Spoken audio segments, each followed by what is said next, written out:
Este hombre, Nabbash al-Qubur, es decir, que hemos dicho, él cavaba las tumbas. Wal'ayadhu billah, y el profeta nos informó de su historia. Era un musulmán de una comunidad anterior a la comunidad del profeta Muhammad sallallahu alaihi wasallam. Y este hombre cavaba las tumbas para robar la mortaja, el kafan. Y a continuación, ¿qué hacía? Pues lo vendía. Wal'ayadhu billahi ta'ala, es un pecado grave, pero no es un kufur, no es un descreimiento lo que hizo este hombre. Este hombre, عند احتضاره, en el momento en el cual estaba a punto de morir, ¿qué hizo? Reunió a sus hijos, reunió a su familia, a sus hijos, y les dijo, si muero, quemarme y tirar las cenizas en el aire. Dijo, la in qadara alayya la yu'adhibani 'adhaban ma 'udhibahu ahadun. Para que entiendas un poco, hemos dicho, los ignorantes entendieron de este hadith que según ellos el hombre dudó del poder de Allah Ta'ala, y aún eso el profeta lo consideró musulmán.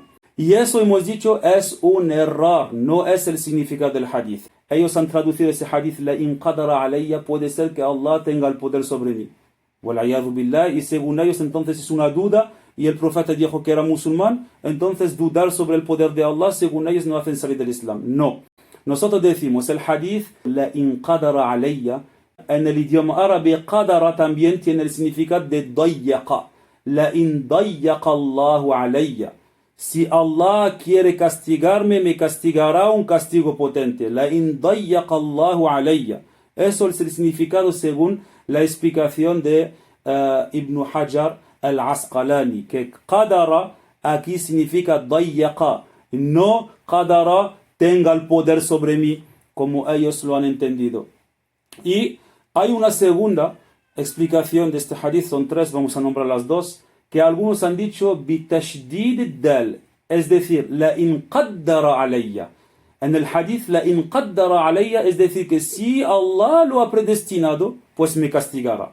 Eso es lo que significa. Significa que los que han explicado el hadith que en primer lugar, este hombre no ha dudado sobre el poder de Allah subhanahu wa ta'ala, sino que él, pues, o bien qadara significa dayyaqa, y o bien qaddara significa si Allah lo ha predestinado me castigará. Ninguno de los sabios de Ahl-Sunnati wal Jama'a ha entendido el hadith tal como lo entendieron aquellos que se dedican a leer los libros y han dicho, mirar, este hombre ha dudado, puede ser que Allah tenga poder sobre mí.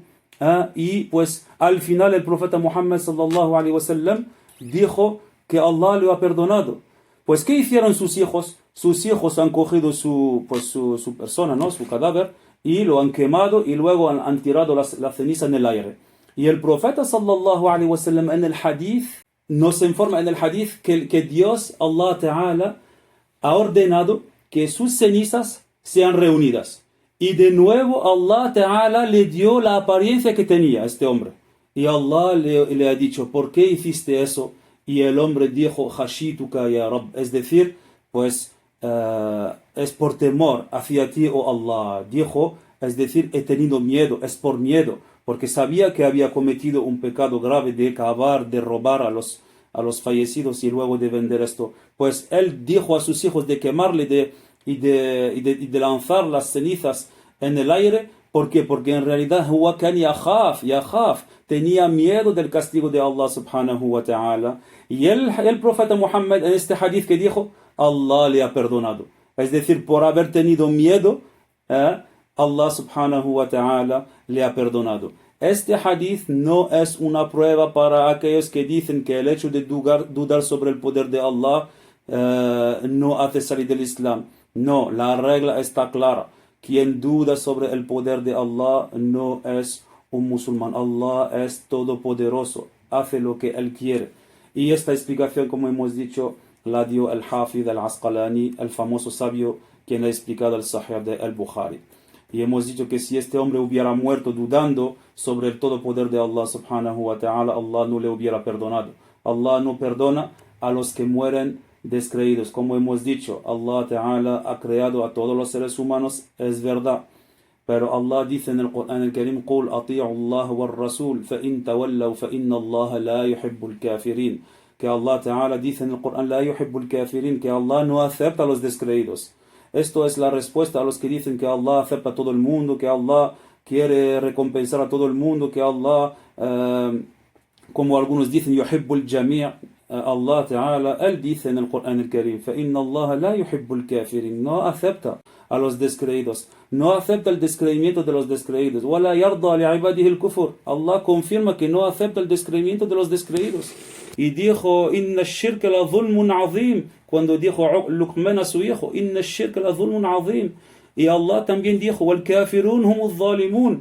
Yani, si todas estas ayas no son suficientes para aquellos que no aceptan reconocer que pues los descreídos no son aceptados por Allah subhanahu wa ta'ala, que aquellos no son iguales que los musulmanes, que aquellos si mueren pues van a tener este castigo potente eternamente en el infierno. Esto es la realidad. Nosotros decimos tal como el Corán nos informa, no somos los injustos son los que no aceptan el juzgamiento relatado en el Corán el Karim. Y nosotros, pues hemos dicho, llamamos la gente a reconocer que el Islam es la religión correcta, que dejen los ídolos, que dejen de adorar a Isa, a Jesús, o que dejen de negar la existencia del profeta Muhammad, o que dejen el ateísmo, y que entren en el camino aceptado por Allah, reconocer la existencia de Dios, y que Muhammad es el último profeta enviado, que el Islam es la única religión que dice la verdad sobre Allah. Es lo que queremos para la gente.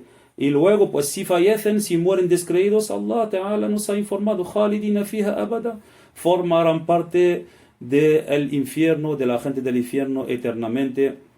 El todo poder de Allah Subhanahu wa Ta'ala es uno de los atributos de Allah. Los 13 atributos obligatorios según la razón. Los 13 atributos que cada persona musulmana tiene que conocer su significado, tener como creencia que Allah existe, que lo sabe todo, que lo ve todo, que lo oye todo, que Él habla, que su habla no es como el habla de los seres humanos, que Él no necesita las criaturas, que no se hacen bajar las criaturas, que es todopoderoso, que tiene el atributo de la vida. Los atributos que son obligatorios según la razón. Los atributos que uno puede conocer o puede tener como creencia en cuanto a Dios solamente utilizando su razón. Que Allah Ta'ala, si no fuese todopoderoso, sería impotente. Y esto no es una perfección, es una imperfección, no es digno de Allah. La impotencia es algo reservado a los seres humanos. Quien dice que Allah es impotente, ¿cómo va a ser musulmán? La ilaha illallah significa que Allah subhanahu wa ta'ala es el único que merece ser adorado, el único quien tiene los atributos perfectos. Estos atributos son los atributos obligatorios según la razón. Estos podemos conseguir su significado gracias a la razón. Y luego tenemos otros atributos, que son los atributos que se obtienen por naqal.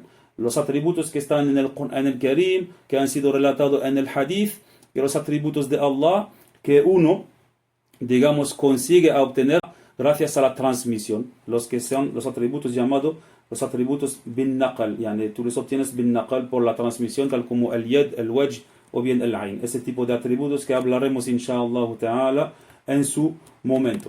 ¿Habéis visto el peligro de leer los libros solamente por su cuenta? Uno se dedica a leer, profe, es que estoy leyendo en el Sahih del Bukhari, en el idioma árabe.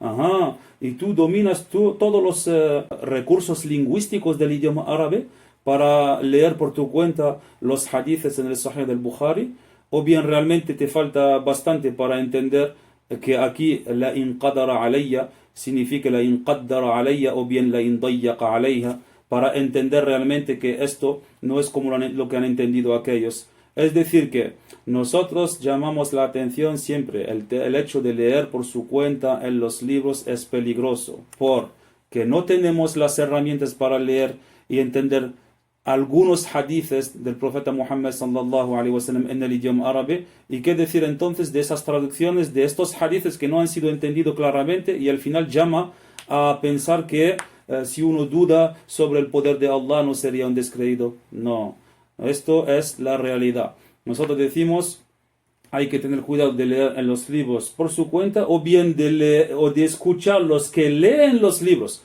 los famosos youtubers, ellos que leen los libros y luego se meten a dar charlas en las redes sociales o bien en los canales de YouTube, los peligrosos, para no nombrarles.